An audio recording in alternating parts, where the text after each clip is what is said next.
Welcome into the NFL Opening Line Report Monday, May 11th. He's Teddy Covers. I am Drew Martin. We're talking NFL schedule winners and losers. Teddy_covers on Twitter. Teddy, happy Monday morning to you. Hey, happy Monday, Drew. It's great to be here, and it's great to be talking about bettable NFL games. And lines are out for, the entire season, but most importantly, lines are out for week one. Obviously, we have win totals to talk about, but what I really wanted to focus on today, when the schedule itself, actually, we already knew every team everyone was going to play. Mm-hmm. But the nuances of the schedule are extremely meaningful for bettors. And what I want to do is go through some of those nuances today. It's not just who you play, it's when and where you play them. It's what type of a team you are now as opposed to what type of a team you're going to be in December and when you face your tougher opponents. There's all kinds of issues like that, little nuances that I think will help people get an idea of maybe some of these strength of schedule numbers that you're seeing. Certainly the mainstream strength of schedule numbers, Drew, are absolute garbage. We'll do our best to give you better information to work with in that today. And Teddy, when you say they're absolute garbage, like if you just kind of look at it from a glimpse view, there's a lot of articles out there. The Patriots have the toughest, quote unquote, just because of win percentage from last year. Baltimore Ravens have the easiest. You pretty much throw those numbers out the window. Throwing them out the window is not strong enough, Drew. Okay, it's not. Okay. You have to take those, whatever the mainstream numbers are. Okay, there's zero. I didn't do it. I read an analysis. Again, Warren Sharp. You don't want to talk about. It does excellent NFL work. Yeah. And the analysis was very clear. Short term, long term. Whether you go back 1 year, you go back 3 years, you go back 5 years. Last year's records have zero predictive correlation for this year's records, for this year's win totals. There's no correlation there. The correlation where you find the advantages in schedule is based on not last year's records, but this year's season win totals. You understand why that's different? Last year, everything Absolutely. that happened is whatever random is. All right, the Packers went 13-3 last year. The Packers were not a team that was that deserved to go 13-3. Whatever injuries the Jets were better than their record would indicate. And some, you can go on and on one side or the other. Last year was last year, but to actually predict for this year, using this year's season win totals as your guide is predictive, is useful, and will help you. And I can go through, obviously, team by team. I've got them all listed out here based on, in terms of strength of schedule. And you don't want to make too much, a team that's ranked 15th strength of schedule versus a team that's ranked 20th. Not that big a deal. But I look very much at the teams at the very top, the very easiest schedules based on this year's win totals, and the teams at the bottom, the teams that the teams that face brutal schedules based on this year's win totals. That's where you find your edge. And the two teams you brought up, you said the Patriots, as someone said they were the easiest, the hardest? New England. The Patriots being the hardest from last year's schedule percentage.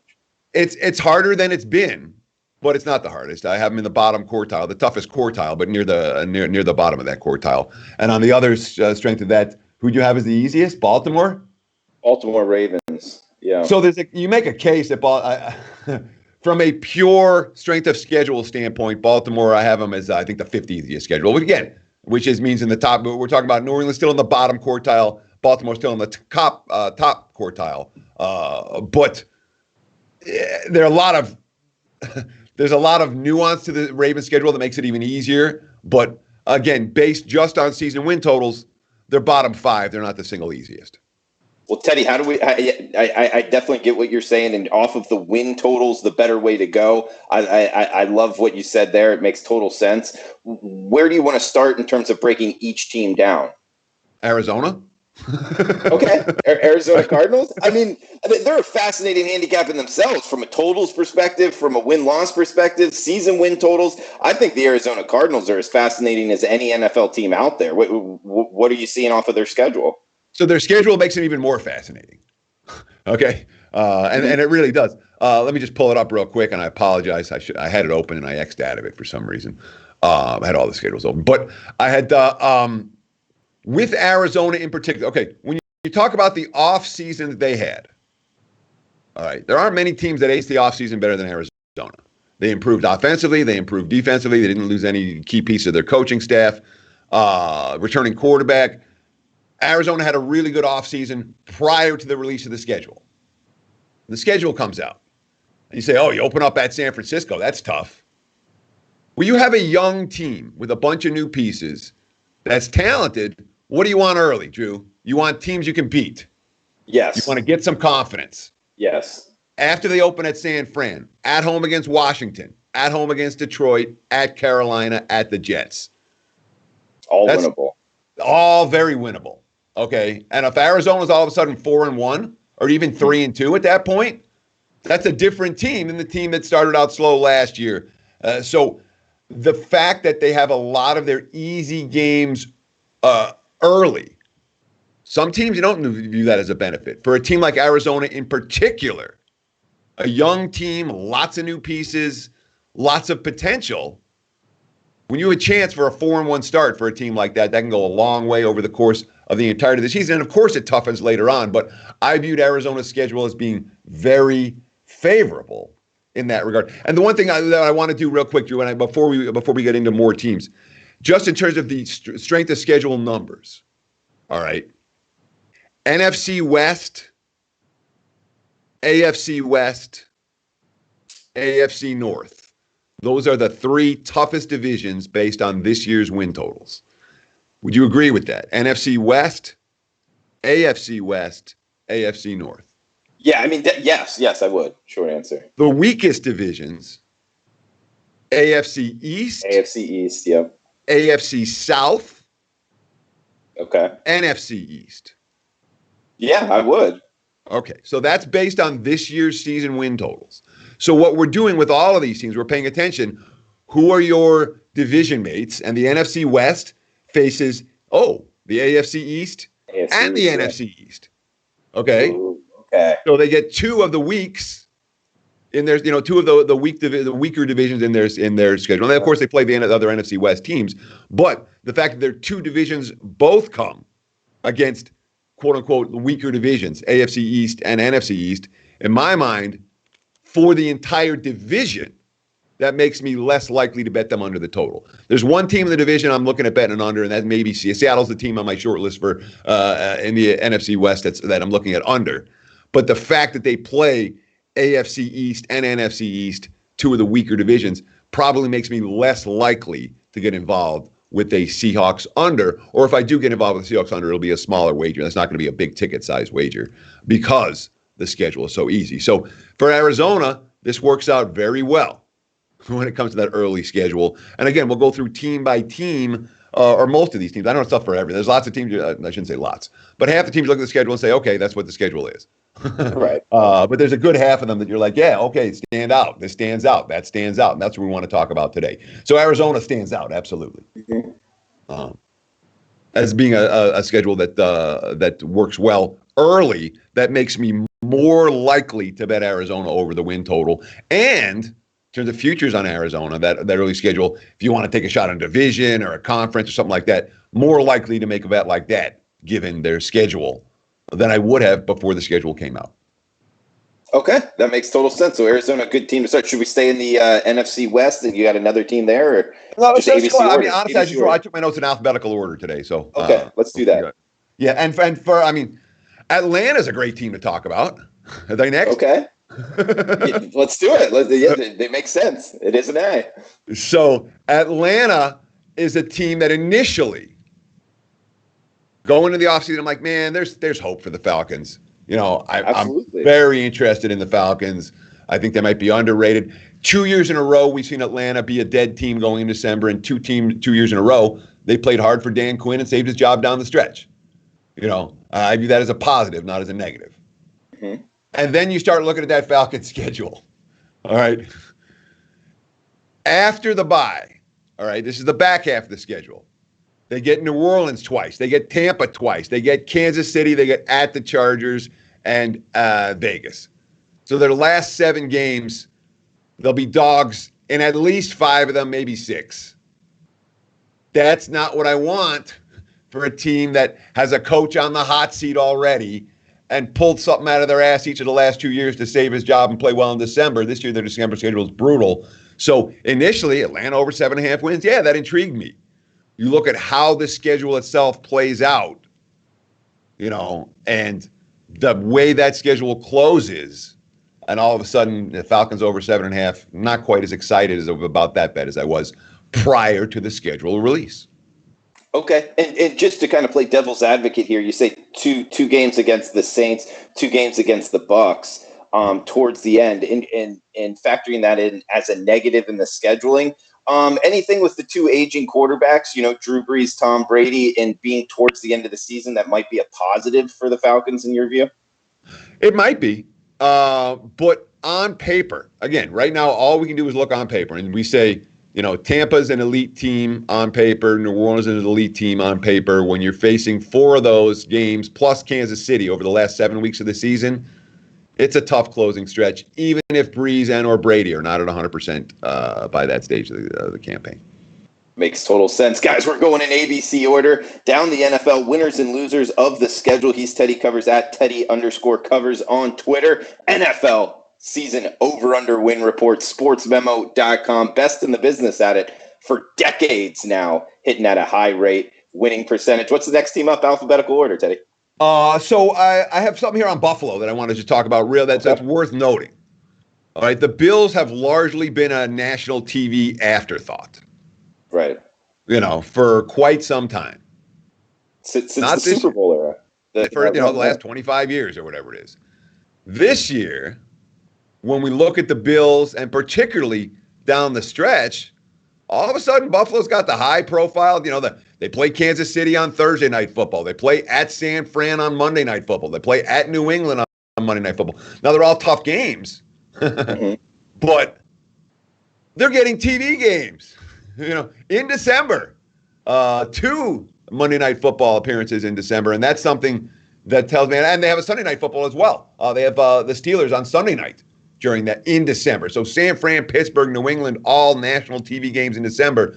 The Bills haven't had those in December in the last 25 years. So the powers that be are interested in Buffalo being perhaps a legit contender this year. And based on paper, but this schedule doesn't make me like the Bills any less. I'll just put it that way. The fact that they have the high-profile games, the high-profile TV games in December, probably a good thing for Bills overbettors. Okay. And guys in the chat box, welcome in Ski Prophet, our boy Teddy. He's in the house. David Chan, Brian Watson, Abel, welcome in, man. Good morning to you. We got Teddy a question here in terms of doing research for this show. Wait, it's a maximum of 5 night games in the NFL. Did you see that rule? I don't know if it's a rule, but teams never get more than 5 night games. Yeah, I don't know if it's an absolute rule or not. But they want to make it so that it's not every week. It's not the Cowboys on TV, Yeah. That rule kind of just caught me off guard. I didn't know, but at least according to one website that I was reading, that was a quote unquote rule. So Buffalo, next team up, Teddy. So I got notes here on. Let's talk about some of the C's, man. There's good stuff for the C's. We'll start in Carolina. Okay. Anyone that wants to bet the Panthers over their win total better look at that Panthers schedule. Look at them. It's just brutal for a team like Carolina. And again, NFC South, all right, plays AFC West, one of the tougher divisions, and NFC North, which is grades out as a neutral division. When you look at Carolina, though, where's the break? Where are the winnable games? Where's the easy stretch at home? That's a tough schedule, and it doesn't ease up. Sometimes you see teams that have these brutal schedules and they ease up down the stretch. No, like Denver, Green Bay, New Orleans. I guess it's a benefit to play the Saints week 17 when maybe they're resting somebody, and there's something to be said for that. But you look at Carolina and you look at their schedule and you say very clearly this is not a team I can bet over. The Panthers are under or pass for me when it comes to season win totals. When it comes to Cincinnati, here's Joe Burrow. Let's make things good for Joe Burrow in his first NFL season. How about this for your rookie quarterback? Not 1, not 2, 3 sets of back-to-backs on the road. Not for the season. You have all of that before the bye week. That's going to be rough. Yeah, they got 3 different sets of back-to-back roadies for a rookie quarterback before the bye, before the coach even has extra time. Hey, take a couple days to breathe, and now let's figure out what we've done. Another bad team whose schedule makes them worse. Cincinnati gets no breaks from the schedule makers. And, you say, all right, these bad teams are going to be bad. Cincinnati, on paper, given their schedule, is not a team I can play over the total. Again, the AFC North, in general, you say this is a bet-on division. Why? Because they play the NFC East and the AFC South, which are 2 of the bet-against divisions that we talked about. So, in general, we want to be on some of these AFC North teams. I just don't think Cincinnati is one of those squads. We got Ski saying, who wins the division, Bills or Pats? What about the Dolphins, Ski? I don't know, man. Did you got any early leans here with the AFC East, Eddie? So, if I had to make a bet, it would be Buffalo. Okay. I don't have to make the bet. And I have to tell you, this is someone who's been burned by Belichick, not once, not twice, but enough times that I'm a little bit reluctant to hit the stove. But on paper, New England looks like Miami. 9 on season paper, win. How much are we giving Belichick credit for? Okay. If we give Belichick credit for being the evil genius that he is, maybe they're a 9-win team. Maybe they win the division. If we grade out New England's personnel, doesn't grade out particularly well. I'll just leave it at that. So, if the Patriots are good this year, and that's why Belichick was the favorite to win Coach of the Year. Because if the Patriots win the division, Belichick wins Coach of the Year. Maybe that's your bet. Yeah, that's not a bad bet at all. We also got Clint Diehard MMA Pod in the chat. He killed it for the UFC there, so shout out to you, David Chan, as well. What is up, guys? Thanks for joining us. And any questions, throw them out. We also got a couple questions on Twitter we'll get to at the end. The Patriots, I got something on their schedule when we get to, I guess, the end if we're going in alphabetical order. But next up, following the C's, Teddy, what do we got? So we talked about Cincinnati. Now let's talk about Cleveland. Okay. Cleveland's an interesting Cleveland really is an interesting team. Defensively, they're good. Offensively, there's talent. We don't know how good Mayfield is. We don't know how good the offensive line is. Okay. But defensively, this team is a defense that can compete. From a schedule standpoint, they have a brutal schedule down the stretch. And so you're like, hey, we like Cleveland. They're going to be live to do something. And you're like, all right, let's see. What does it look like when it comes down to, what's this team got to do during crunch time? And let's see. They get 4 to 5 on. Oh, no. So I had 4 to 5 on the road down the stretch in weeks 12 and 16. But when you look at those 4 road games, they get Jacksonville, the Jets, and the Giants on the road. That's 3 winnable road games for Cleveland. So you look at the stretch and say, oh, my God, they play 4 to 5 on the road in November and December. And you say, yeah, but they can win those games. The other one's Tennessee. It's not like there's none of those games are winnable. And they have 2 division games at home. The key division games, Baltimore and Pittsburgh, are both at home during that span. So Cleveland got a bump schedule-wise for me. I thought that worked out well for them because they have, yes, the schedule's tough in terms of the spots, but in terms of competition, they're 500 going to the bye. I think they've got a good chance to make some noise down the stretch. So Cleveland stands out. Chicago stood out as well. And this is why the Bears stood out to me. All right, we're sticking here with the C's. And let me just pull up their schedule real quick. And I know I didn't go. I did Chicago before Cincinnati. God knows why. Because my there's my alphabetical order gone to hell. Just good information, Teddy, about the schedule. That's all people care about. Sure. Look at Chicago's schedule to open the season: at Detroit, New York, at Atlanta, Indy, Tampa, at Carolina, and even you go at LA. You look at those pass defenses from last year. Weak. What Chicago, their biggest weakness? Their passing game didn't work. What happens if you have a passing game that doesn't work? What kind of defense do you want to face? You want to face some weak pass defenses early in the season so you can get going and get some rhythm. Just like we talked with Arizona. Facing them early games easy is going to help a team like Arizona. Facing early pass defenses easy can only help a team like Chicago, whether it's Trubisky or Foles who wins the job. The fact that they face a plethora of relatively weak pass defenses early in the season gives that passing game a chance that it probably didn't have a year ago. So I view that as a positive for Chicago. And of course, we talk about the NFC North, their division of the AFC South and the NFC South. AFC South, one of the weaker. NFC South actually doesn't grade as an elite, which surprised me because mentally I'm thinking that, 3 teams in that division are pretty good. But Atlanta didn't grade out, because of Atlanta and Carolina as a division with New Orleans and Tampa at the top. It just didn't grade out as one of the elites like the AFC West or the NFC West or the AFC North. Just didn't grade us out as high in this year's win total. So even though the South, I'm thinking of the South as being really tough, it's not quite as tough as those other divisions. Makes total sense, Teddy. I mean, even Atlanta, their season win total 7.5. I mean, it's not like, too bad. We do have a question here from Joe. Teddy, will you bet a team win total before you know if the season is starting on time? Yes. I've heard some speculation that they may start playing in week 5 and then play weeks 1 through 4 after week 17. But so it wouldn't bother you. You have a choice between making good bets right now and not. There are good bets to be made. I'm going to have my win report out. We're not going to screw around all summer. The markets are done. The markets have made their initial moves, and there's a reason why there's that. From this point here, after that initial move following the draft, the lines do sit.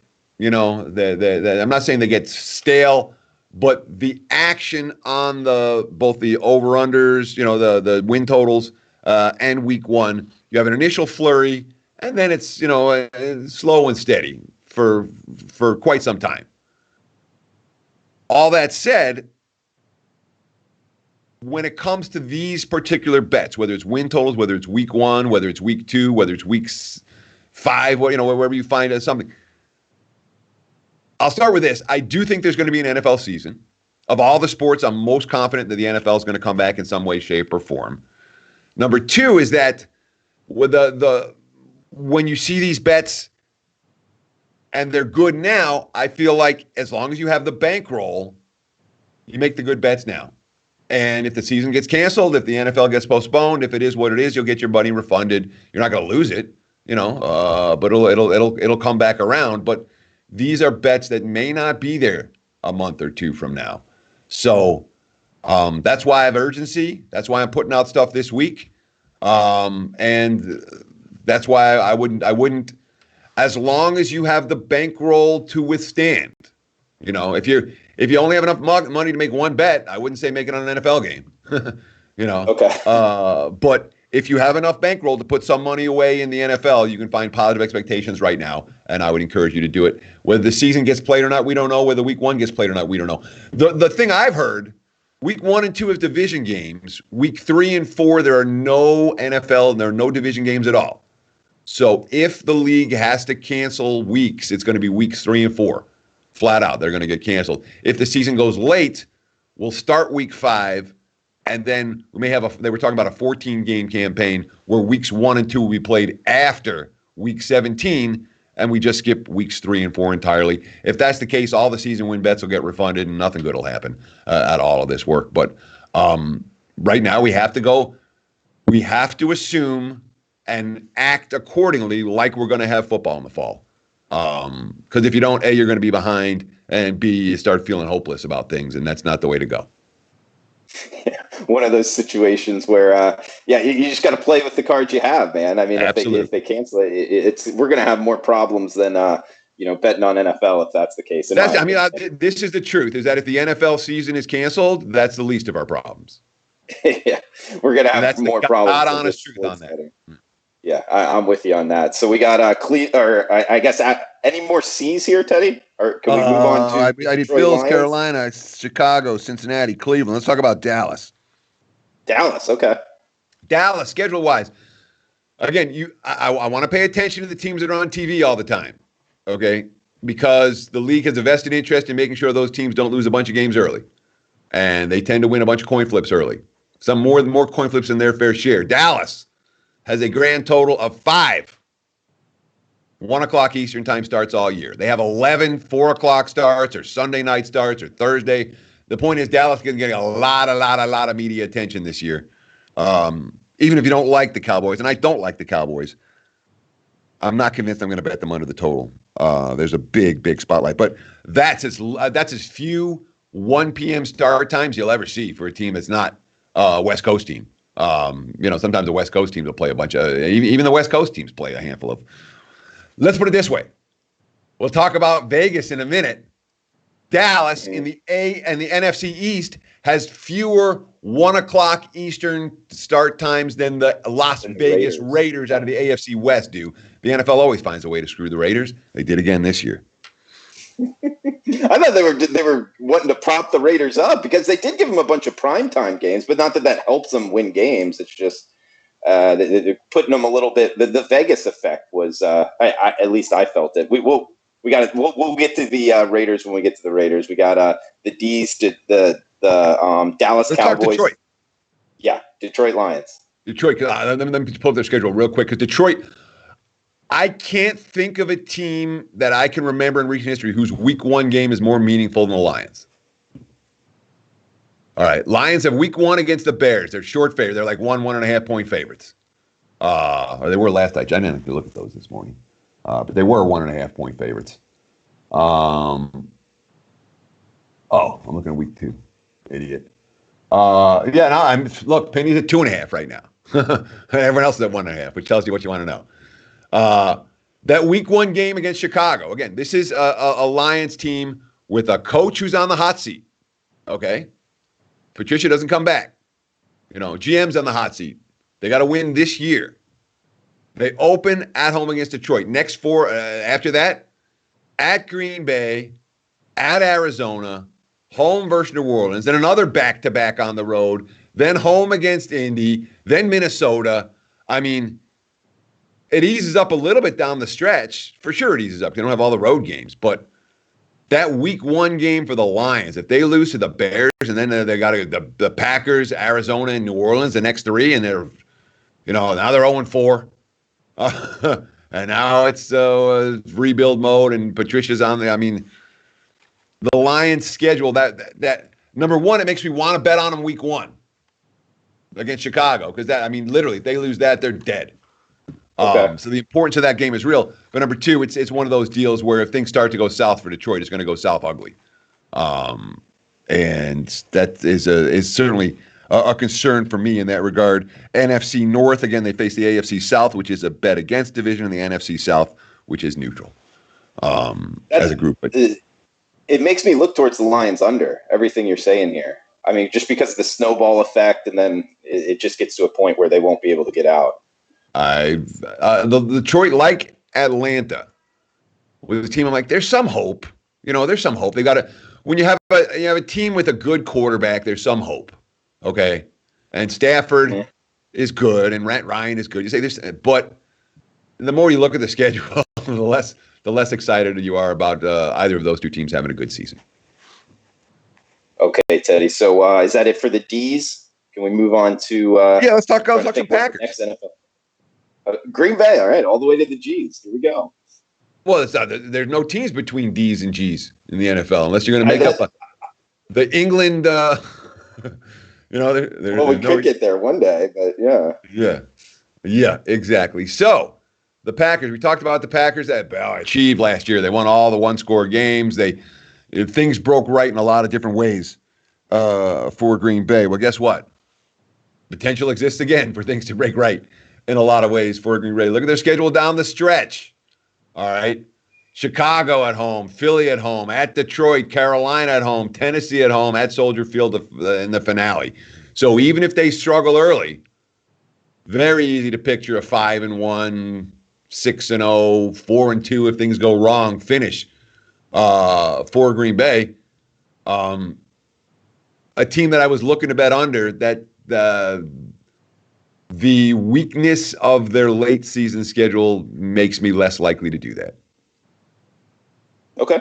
Makes total sense. I mean, 13-3, I would look towards the under, but you're right. I mean, I could see something there, motivation factor for Aaron Rodgers, him looking to kind of, I don't know. I'm just not looking to bet the under on the Packers either for that reason. Well, it's a team that won 13 games last year, and their line this year is, slightly better than mediocre, I mean, Green Bay, we're looking right now with, 8.5s. Westgate is a 9, but it's mostly 8.5s on the Pack. And that's, it's a slightly, that's good, but not great. And last year they made the NFC Championship game and won 13 games. So on paper, they look great, even though from a power rating perspective, and we knew that they weren't great. They were just good. Okay.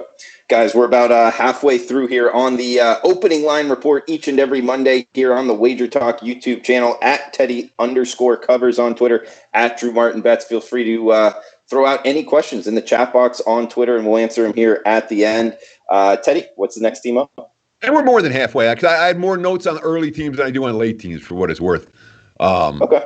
But we probably have 10, 15 minutes left. I would say maybe more. We'll see how we do, Drew. The Texans. Let's talk about the Texans, who, from all indications, had a dismal offseason. Everyone hates Bill O'Brien even more than they ever did. A team that's won 4 of the last 6 AFC South titles faces, when we look at Houston and compare them with Indy, which we'll do in a minute, it's an enormous difference, even though 14 of their 16 games, or really 12 of their 16 games, come against common opponents. The 4 that don't are significant when it comes to Houston and Indy. But for the Texans, look at the schedule out of the gate. All right, here's a team that's going through some rebuilding, not rebuilding, but went through an offseason where there were a lot of changes. So it's not like you expect them to come out. Yeah, you have still coach and quarterback and systems in place. But a lot of changes on the defense side of the football, a lot of personnel changes on the offensive side of the football. They open up at Kansas City, then versus Baltimore, then Pittsburgh, then Minnesota, at Tennessee, and then Green Bay before the bye.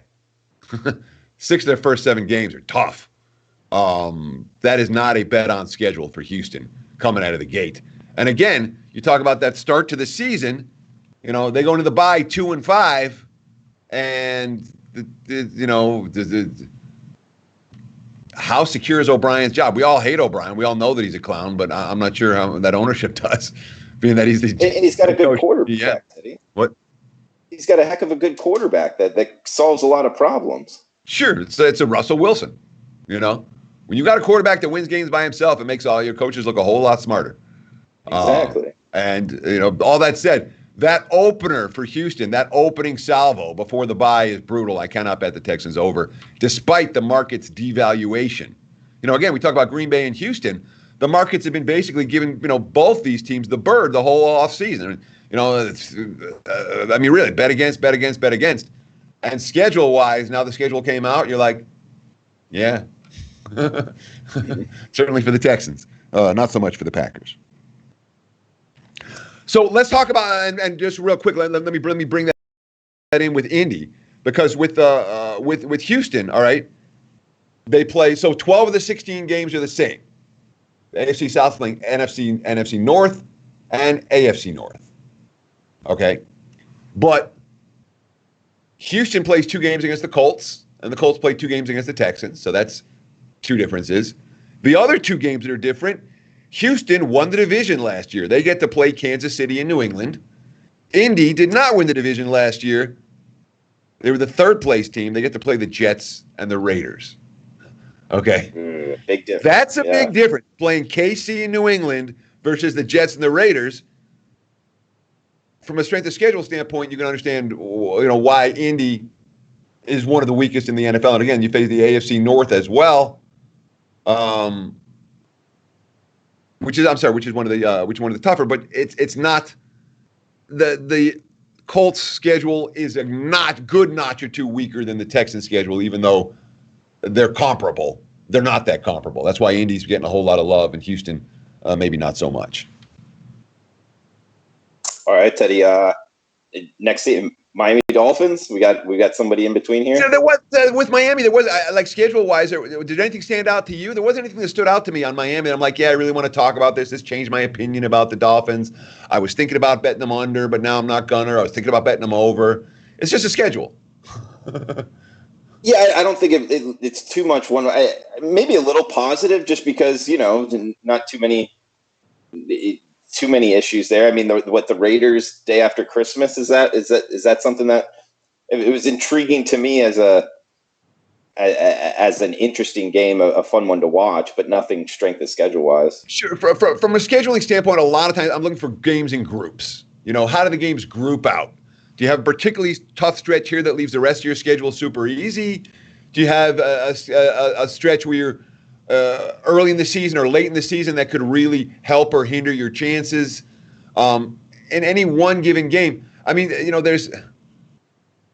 Miami has that nice 3-game homestand in December with Cincy, KC, and New England, but it's KC and New England, I mean, you don't want to their schedule is not brutal. The AFC East faces NFC West and AFC West, which are two of the tougher divisions, but then Miami gets the bottom feeder because they have the last place schedule. But it's certainly not a schedule that the schedule itself didn't change my opinion about whether I want to bet the Dolphins over under one bit. And really what I was trying to focus on here was this schedule has, there's something to note here. There's something that changed my opinion, even just a little bit. And here's a nuance that maybe you want to point. I'm just trying to, and Miami didn't have that. It was just all right. Okay. They are what they are. And plus, you skip the Chargers, if we have to talk about. The Los Angeles Chargers. Yes, not to be confused with the San Diego Chargers. But what do we got on the Bolts? Often confused with the San Diego Chargers. Still. Yeah. And even in the new stadium, they will be confused with the San Diego Chargers. Still, even though they're playing in LA at SoFi Stadium, with the Chargers, look at their schedule to open the season. We talk about the teams that have it brutal. And then you talk about a team like Arizona. The Chargers were not a team I was high on at all. And then I'm like, they open at Cincy, KC at home, Carolina at home, at Tampa, at New Orleans. Say, that's tough. Then the Jets at Miami, the Jags at home, Raiders at home. So you have 3 tough games, KC, Tampa, New Orleans, and you got 6 teams you can beat. 6 teams are yours, So I thought the Chargers schedule played out very nicely for them. And, of course, NFC South, AFC East, for that AFC West, AFC East being a weaker division. Chargers were a team I wanted to bet under the win total. And given this schedule, again, when you get Cincy, Carolina, the Jets, Miami, the Jags, and the Raiders all pre-bye, those are beatable teams, every one of them. Not one of those teams is good. They're all either bad or mediocre. And especially with a young quarterback. I mean, I don't know if he's going to be named the starter for sure or anything like that. But if it is, I would rather the easy games in the front end of the schedule, Teddy. Yeah, if you ask me who, let's make it interesting. You ask me who the Chargers quarterback is going to be on October 1st. I'd say Tyrod Taylor. I think Taylor starts and goes. Okay. I think Herbert sits. Yeah, no strong disagreement here. I guess I didn't even think about that. And we have to note, if they win all their winnable games, they're 6-3 going into the bye, and Herbert sits on the bench the rest of the way. Right. Yeah, absolutely. And a lot of times for the longevity of the organization, that's a really good thing. Not that Herbert was really high on my list to be a great NFL quarterback as it is, but Tyrod Taylor I think is underrated. And if you have a Justin Herbert on your roster, what you want him to do is sit and learn. There's the quarterbacks that have a chance to sit and learn have a huge edge over the quarterback. And I understand the game time, but the actual playing time. Give me a quarterback that can sit and learn for a year, that pays attention. And I'd much rather have that guy than the guy that even if the other guy's the eliter level prospect. All right, Teddy. What's next team up, man? Yeah, sure. Let's talk 3 more. All right. Okay. Let's talk three more teams. I know we're running a little bit. Well, maybe we'll talk four more. Rams. Do it. Let's talk the Rams.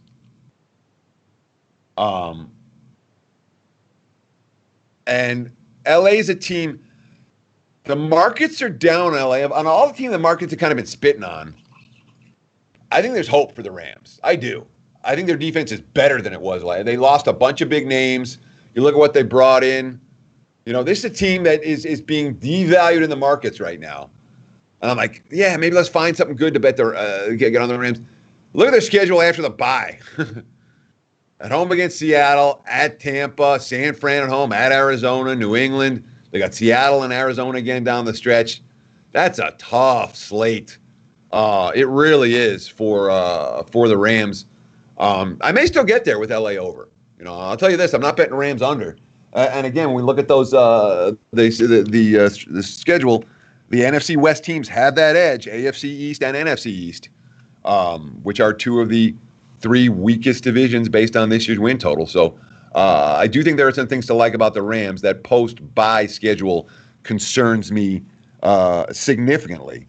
Let's talk Tampa. Tampa's got a fascinating schedule. And again, there's stuff we could talk about with Philly and Pittsburgh, but it didn't stand out to me. Like I said, like they're just schedules. You know, I'm like, this didn't make me change my opinion about the team. Tampa's schedule, they have those 5 TV games in a 7-week span mid-season. You know, the Sunday night game, and then the Monday night game, and then another Sunday night game, and then 2 weeks later another Monday night game. Where they're, you know, and then they have KC in the Fox 4 o'clock game or the CBS 4 o'clock game the week after that. I mean, that's a crazy, crazy schedule of TV games for the Bucs.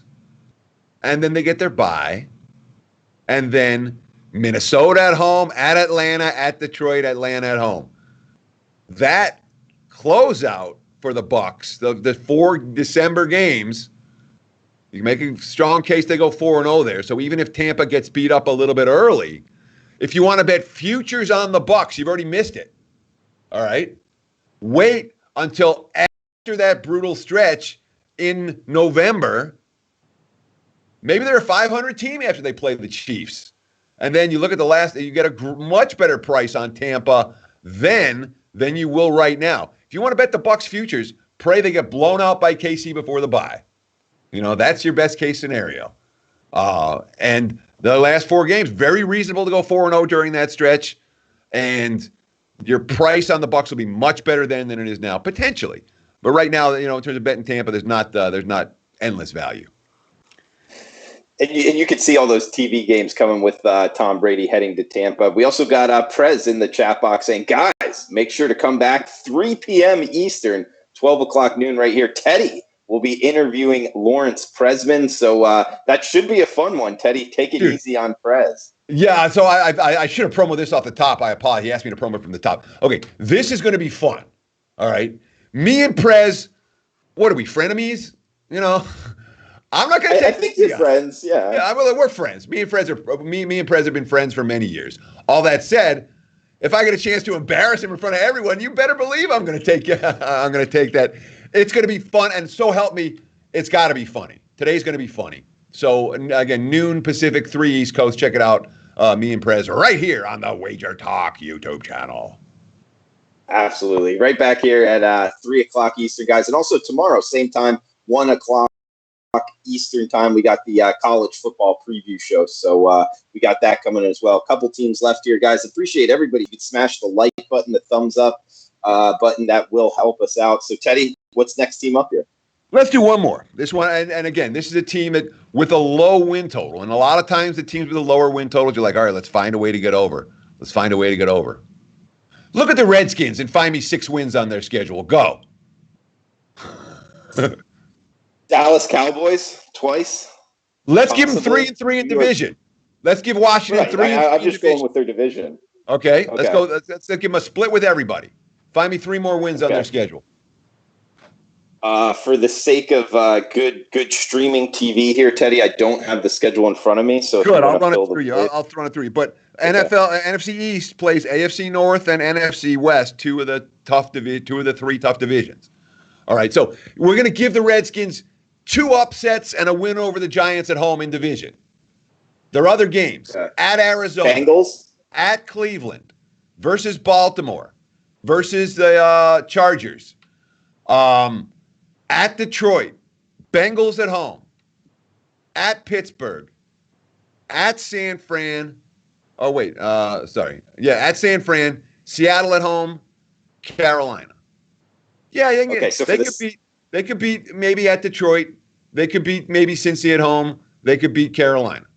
So in a best case scenario, if they go 3-3 in division, they go over 5-8, and they win their other 3. They win a road game at Detroit, and win Carolina, or if they beat every bottom feeder that they have a chance to beat, they could get to 6-6. They get to 6-10. But that's if everything breaks right in those games. Yeah, and if they go 3-3 in division, Redskins' schedule stood out to me a little bit as being not a pretty one. The Washington's going to be a sub 500 team again this year.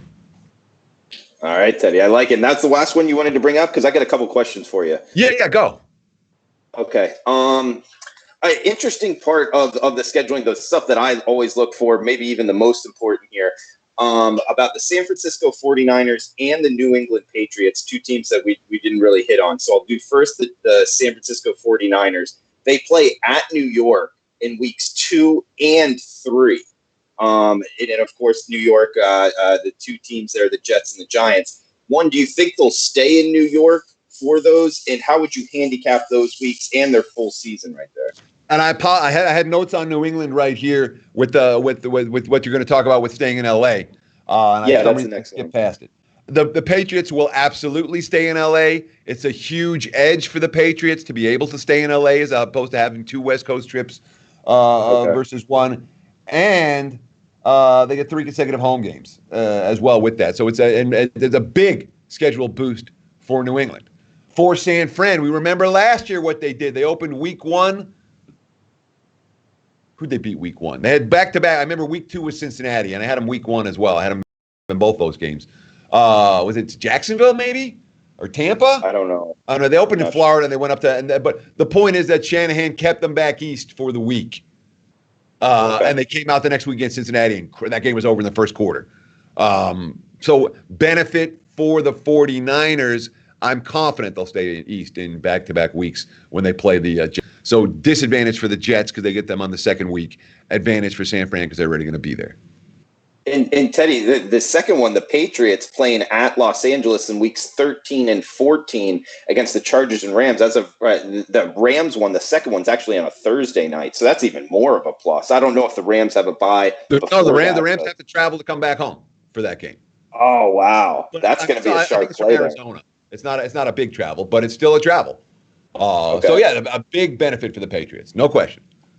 And I know in college, whenever that happens, and it's very few, but they'll usually practice at like a high school there and try to get recruiting ties. Do you know where the NFL teams practice when that's the scenario? I'm trying. They're not practicing at a high school. They're practicing usually college. I'm trying to remember where the Niners did it last year. I don't remember offhand, but they practiced it somewhere reasonable. Obviously, it's NFL players. Okay. All right, Teddy. Well, yeah, man, great stuff overall. We got guys in the chat box here chiming in. We got a question here off of Twitter. But Teddy, is there anything you wanted to throw out there to everybody watching about the scheduling and conclusion? No. So we talked about the show today at noon Pacific, 3 Eastern with Prez, and that's gonna. So help me God, I'm gonna laugh that entire show. I'm gonna keep flicking him until he says something funny. That should be a lot of fun. Drew, obviously we got pods. You got pods every day this week, 10 a.m. Pacific, 1 p.m. Eastern time, and of course we'll do the NFL opening line report. We're gonna do it all summer. Starting next week, we'll go back into breaking down divisions, but we'll break them down hard. That's what I got, and then whatever else. And thank you so much for hanging out with us today, and let me know what question we have from Twitter, from the chat box, please. From Twitter, we got Hobbs saying, have you spoken to any line makers as to what the thinking is for home field without fans. In the NFL, I believe the average was a field goal. So without fans this year, if that's the case, how would that affect your home field advantage? Yeah, so the NFL has that's an excellent question. Thank you for asking. Historically, the NFL's home field has been worth anywhere between the standard is about 2.75. You do have home fields that are worth more, and you also have home fields that are worth less.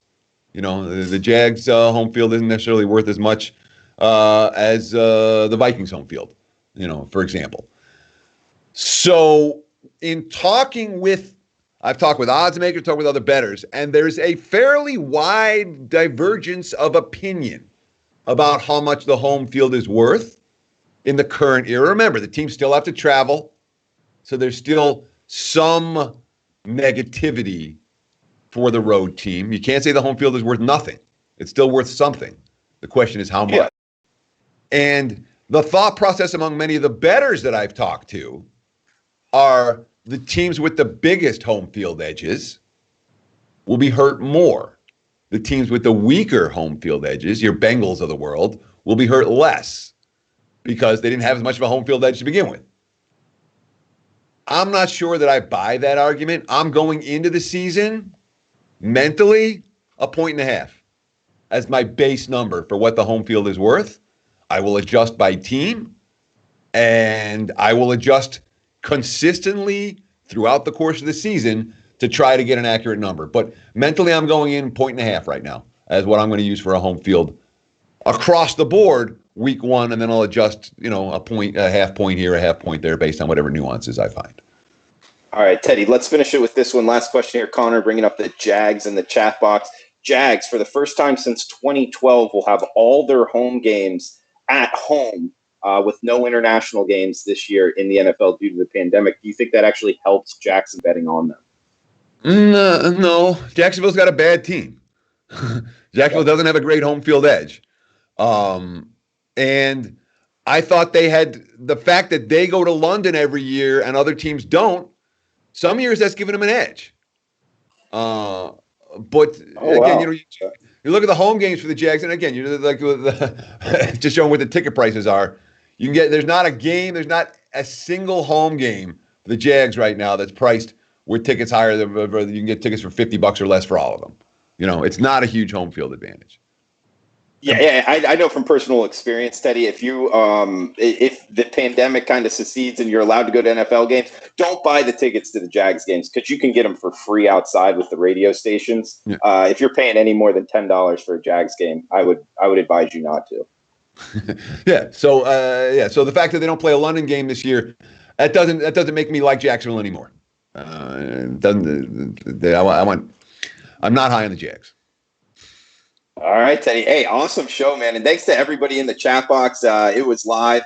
We got Rob Vino, Andrew McGinnis. What's up, man? L.A. Grant, Connor.